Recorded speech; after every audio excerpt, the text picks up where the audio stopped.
천명이 내 왼쪽에서 만명이 내 오른쪽에서 엎드러지나 이 재앙이 내게 가까이 하지 못하리로다. 오직 너는 똑똑히 보리니 악인들의 보응을 내가 보리로다. 내가 말하기를 여호와는 나의 피난처시라 하고 지존자를 너의 거처로 삼았으므로 화가 내게 미치지 못하며 재앙이 내 장막에 가까이 오지 못하리니 그가 너를 위하여 그의 천사들을 명령하사 내 모든 길에서 너를 지키게 하심이라. 아버지 하나님, 일제시대에도 교회들이 예배를 중단한 적이 없다고 하온데 이 땅에 있는 많은 교회들이 오늘 성전에서 예배를 드리지 못하고 동영상으로 예배를 드리고 있다고 합니다. 하나님께서는 주의 백성들을 주의 천사로 지켜주셔서 이제 천명이 내 왼쪽에서 만명이 우리의 오른쪽에서 엎드러질지라도 주의 천사들을 명령하사 우리가 가는 모든 길에서 우리를 지켜주시옵소서. 그 모든 제약이, 모든 그 역병이 우리에게 미치지 못하며 재앙이 우리의 장막에 가까이 오지 못하게 막아 주시옵소서. 또한 우리의 생업과 우리의 일터가 흔들리지 아니하도록 하나님께서 견고히 붙들어 주시옵소서. 예수님의 이름으로 기원하옵나이다. 아멘. 찬송가 65장입니다. 65장. 제 지금 휴대폰으로 녹음을 하고 있는데요. 녹음할 수 있는 시간이 30분밖에 되지 않아서 1절만 부르도록 하겠습니다. 내 영혼아 찬양하라. 주님 앞에 엎드려 구속하신 넓은 은혜 높이 찬양하여라. 할렐루야 할렐루야 영원하신 하나님. 아멘.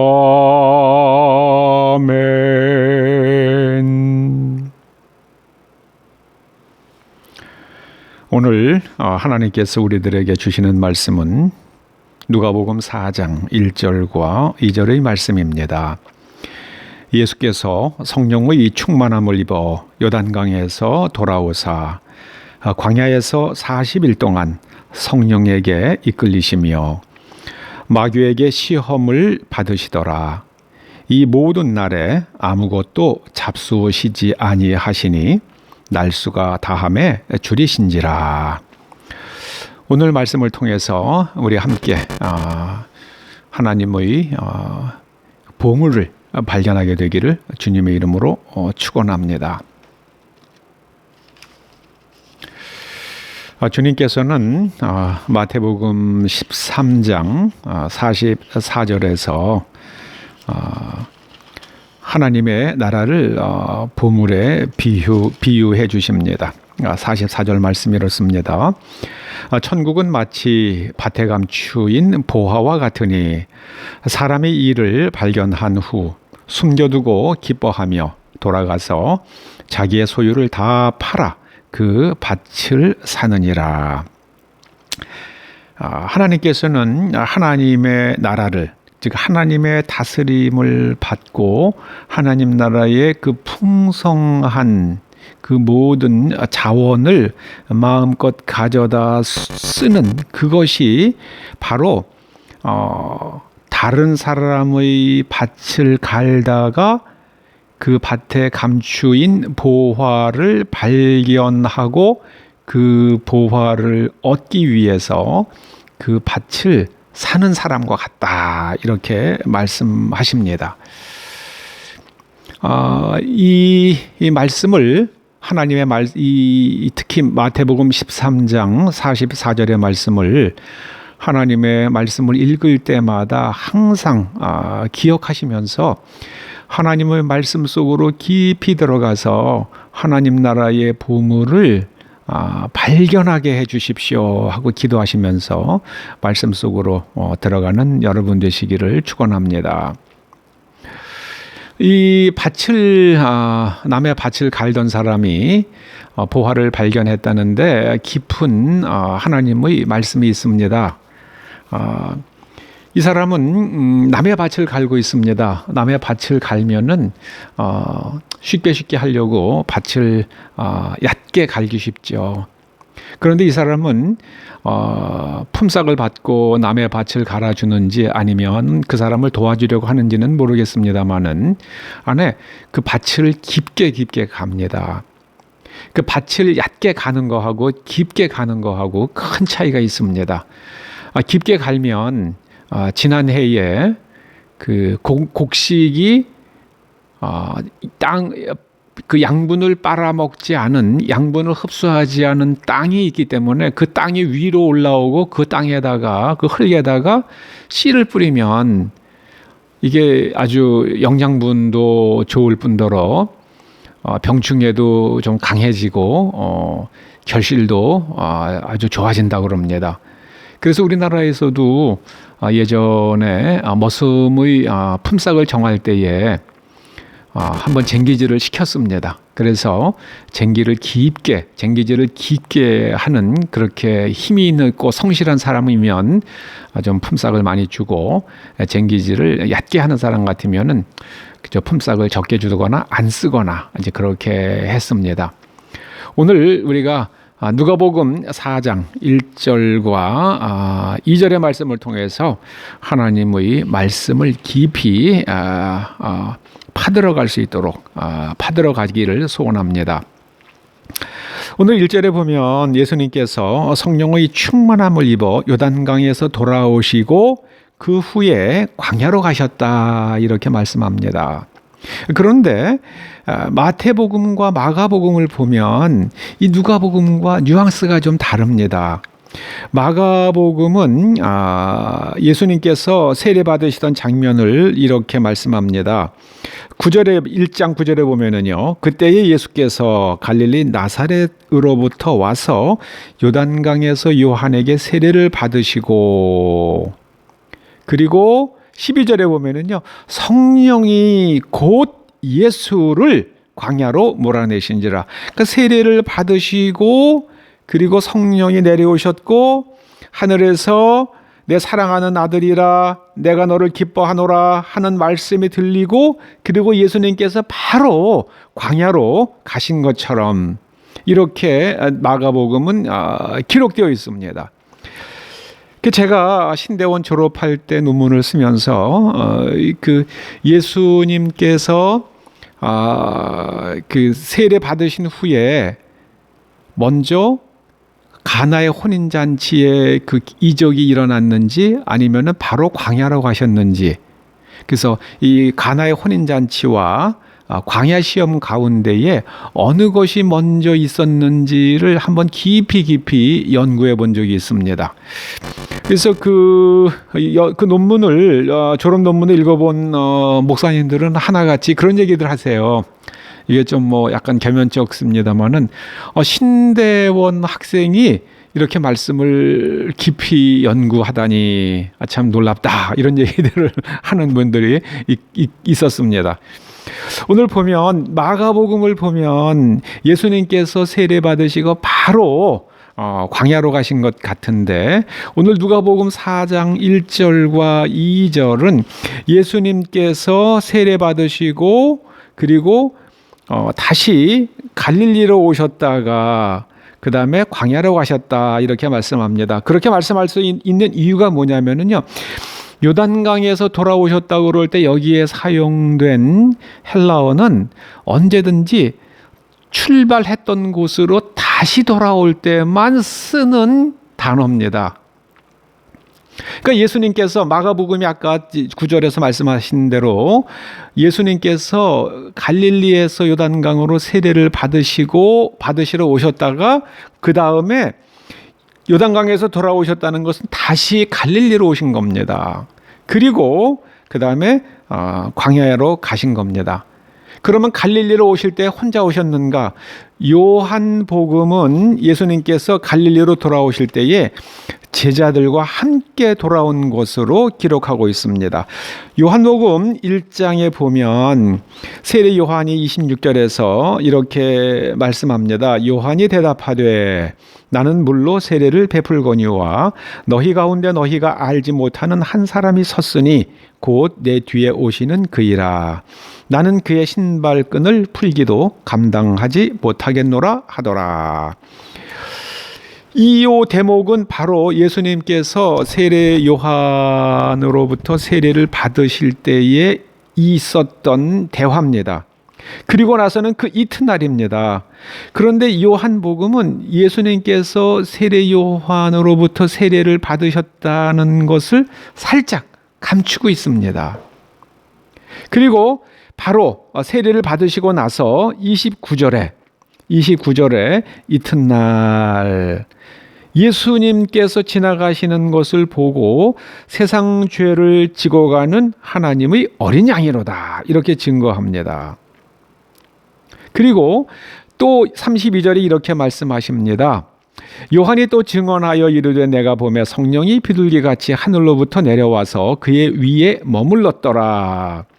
나도 그를 알지 못하였으나 나를 보내어 물로 세례를 베풀라 하신 그이가 나에게 말씀하시되 성령이 내려서 누구 위에든지 머무는 것을 보거든 그가 곧 성령으로 세례를 베푸는 이인 줄 알라 하셨기에 내가 보고 그가 하나님의 아들이심을 증언하였노라.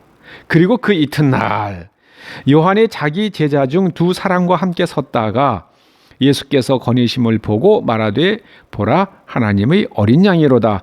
두 제자가 그의 말을 듣고 예수를 따라갔다. 이렇게 요한복음은 기록합니다. 그러니까 요한복음과 누가복음과 마가복음을 다 합쳐서 그 시간적으로 배열을 해보면 예수님께서 갈릴리의 나사렛에 계시다가 세례 요한이 세례를 베푸는 요단강으로 오셔서 세례를 받으시고 그리고 그 다음 날 세례 요한이 예수님이 지나가시는 것을 보고 이제 하나님의 어린 양이라고 하나님의 아들이라고 증거하니까 세례 요한의 제자 2명이 예수님을 따라갔던 겁니다.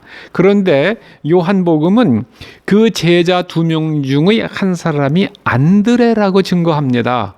그거는 이 요한복음을 기록한 사람이 바로 안드레 말고 2명 중에 1명, 안드레 아닌 또 한 사람, 또 하나의 제자, 바로 세례 요한의 제자, 사도 요한입니다. 사도 요한이기 때문에 사도 요한은 그때 일어났던 일들을 이렇게 아주 구체적으로 세밀하게 기억합니다. 바로 그 이튿날, 그리고 또 이튿날, 그리고 43절에 보면 또 이튿날이에요. 그 세례 요한이 사도 요한은 예수님께서 세례를 받으시고 그 이튿날 세례 요한이 예수님에 대하여 증거하는 것을 보고 그 이튿날 예수님을 따라갔고 그리고 그 이튿날 빌립을 만나서 예수님께서 빌립에게 또 전도하신 일이 나오고 그리고 2장 1절에 보면 사흘째 되던 날입니다. 사흘째 되던 날. 그 예수님께서는 이 요한복음과 마가복음을 합치면 그리고 누가복음까지 합치면 예수님께서 이제 갈릴리에서 요단에 오셨다가 그 다음에 베드로와 그다음 요한과 안드레와 빌립 등과 함께 갈릴리로 가셔서 거기에서 가나의 혼인잔치에 참석하셔서 물을 포도주로 만드는 이적을 행하시고 그리고 요한복음은 예수님께서 가버나움에 가셨다, 이렇게 가버나움에 가서 사셨다고 말씀합니다. 그 예수님께서는 바로 가버나움에 가시기 전이든지 가버나움에 가셔서든지 그 어간에 가나의 혼인잔치까지는 세례 받으시고 나서 다음 날 사흘째 되는 날 이렇게 딱 목 집어서 말하고 있어요. 그러니까 예수님께서는 이 광야 시험이 예수님께서 가나의 혼인잔치에서 물을 포도주로 변화시키시는 이적을 행하신 다음에 그리고 광야로 가셨던 겁니다. 이게 굉장히 중요합니다. 우리가 만약에 예수님께서 세례를 받으시고 바로 광야로 갔다 그러면 예수님께서 그 광야로 가시는 그 이유가 설명하기가 조금 좀 난해해집니다. 왜냐하면 마가복음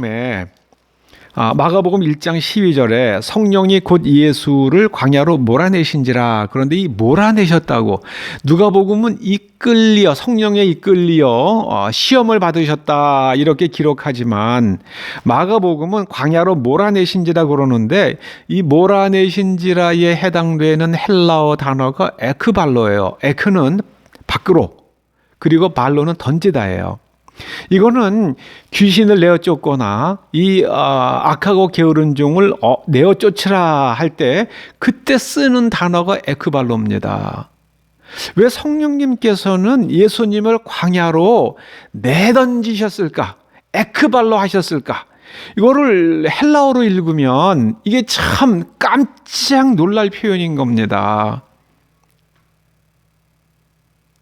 그럼 우리는 예수님께서 이 가나의 혼인잔치를 행하신 일이 이게 바로 광야에 가셔서 깊이 금식하시면서 기도할 만한 이 일을 행하신 겁니다. 그렇게 봄이 저는 타당하다고 봅니다. 가나의 혼인잔치에서 예수님께서 이런 일을 이렇게 하시죠. 갈릴리 가나에 혼례가 있어 예수의 어머니도 거기 계시고 예수와 그 제자들도 혼례의 청함을 받았더니 포도주가 떨어진지라. 예수의 어머니가 예수에게 이르되 저들에게 포도주가 없다 하니 예수께서 이르시되 여자여 나와 무슨 상관이 있나이까? 내 때가 아직 이르지 아니하였나이다. 그의 어머니가 하인들에게 이르되 너희에게 무슨 말씀을 하시든지 그대로 하라 하니라.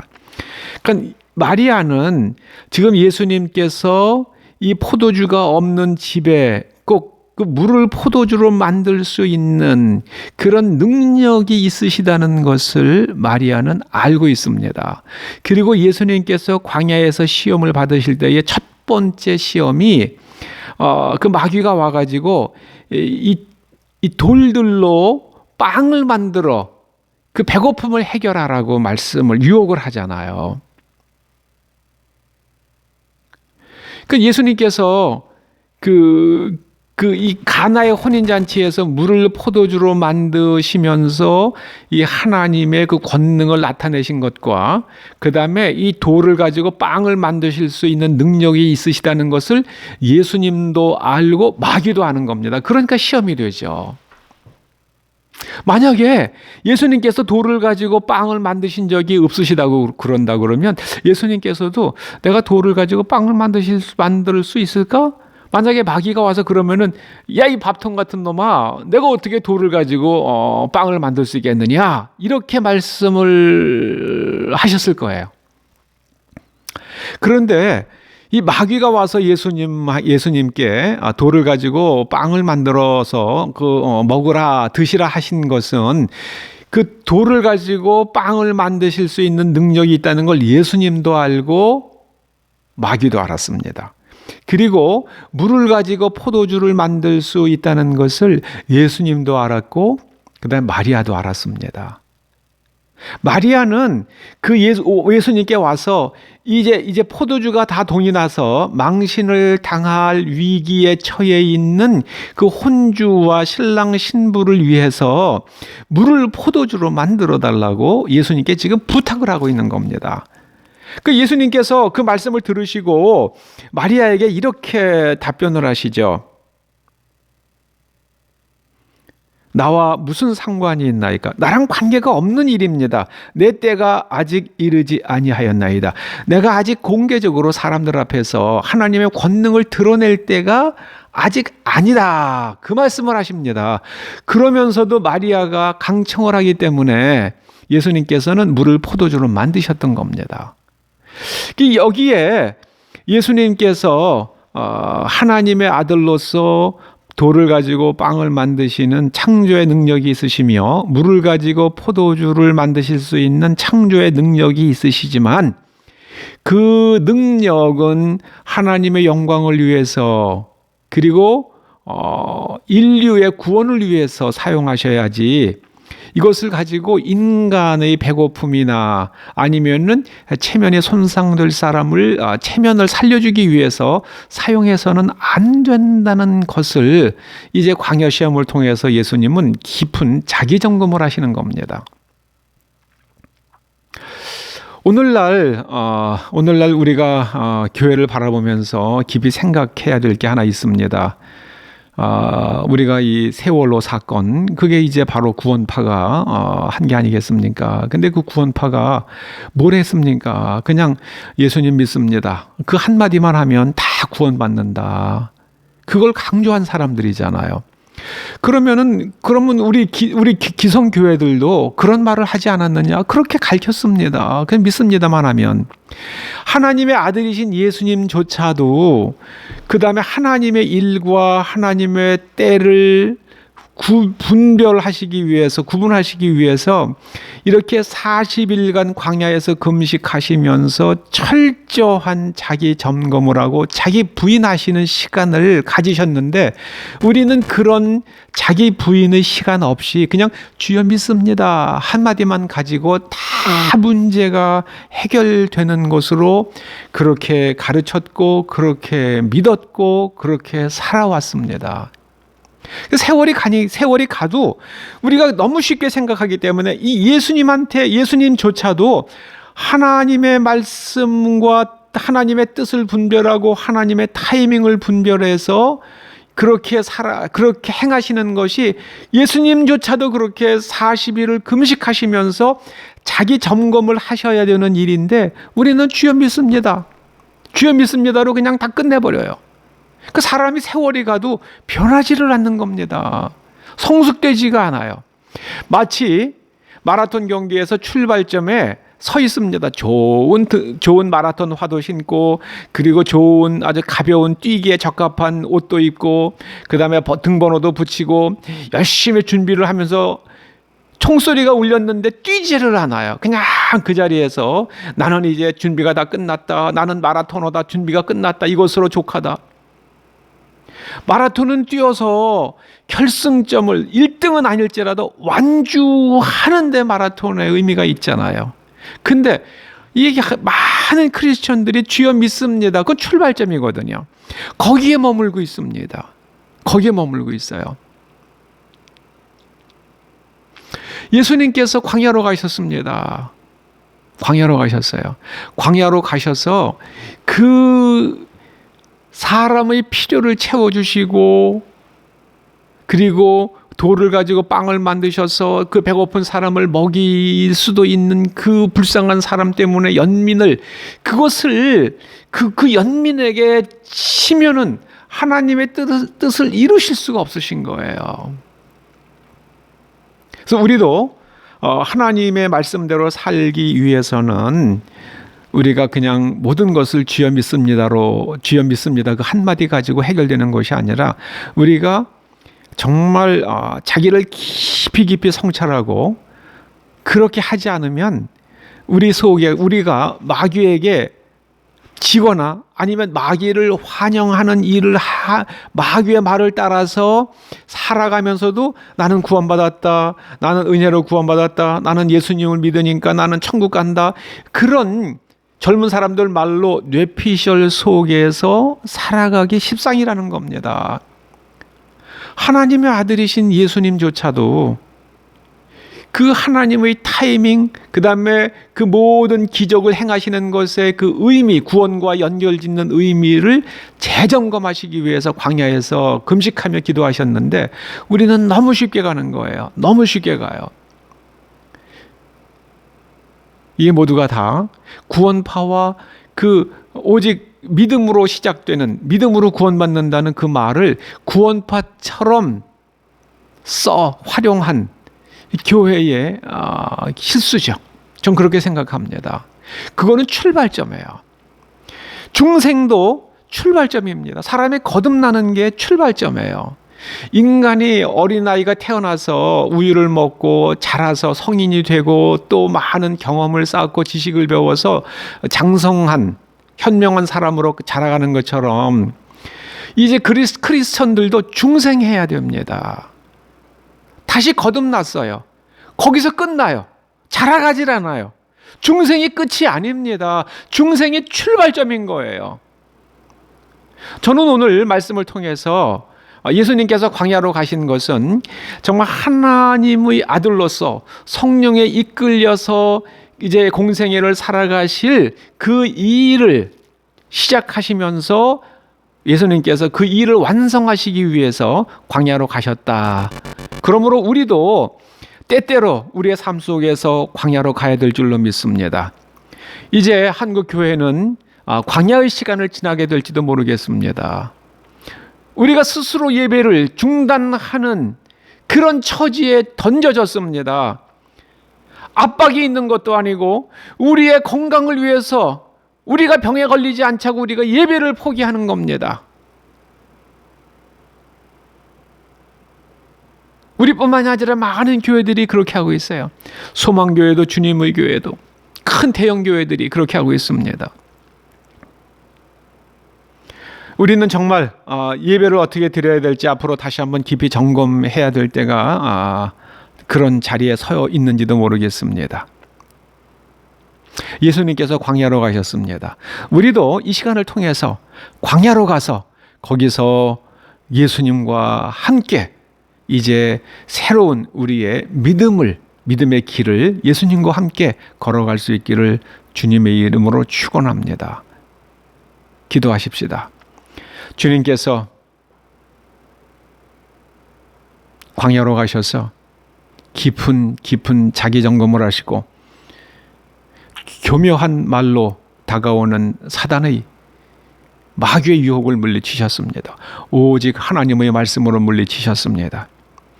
우리도 우리의 남은 생을 살아가면서 하나님의 말씀으로 우리에게 다가오는 마귀의 유혹을 물리치고 예수님과 함께 성장해 가는 하나님의 자녀들 되게 하여 주시옵소서. 이 땅에 있는 하나님의 교회와 그리고 하나님의 백성들을 지켜주시옵소서. 예수님의 이름으로 기도드리옵나이다. 아멘. 광고는요, 제가 이게 동영상 찍고요. 동영상 처음 하는 거고요. 더군다나 편집도 할 줄 몰라서 그냥 원샷으로 끝내면서 이게 좀 기승전결이 좀 잘 안 돼 있을지도 모르겠습니다. 아무튼 그래도 잘 새겨서 들어주신 여러분들께 감사드립니다. 189장 1절만 찬송하시고 축도로 마치겠습니다. 189장입니다. 진실하신 주 성령 성도 곁에 계시사 순례길을 갈 때에 손을 잡아 주소서. 모든 고난 사람들 기쁜 소식 들으니 성령 말씀하기를 나를 따라오너라.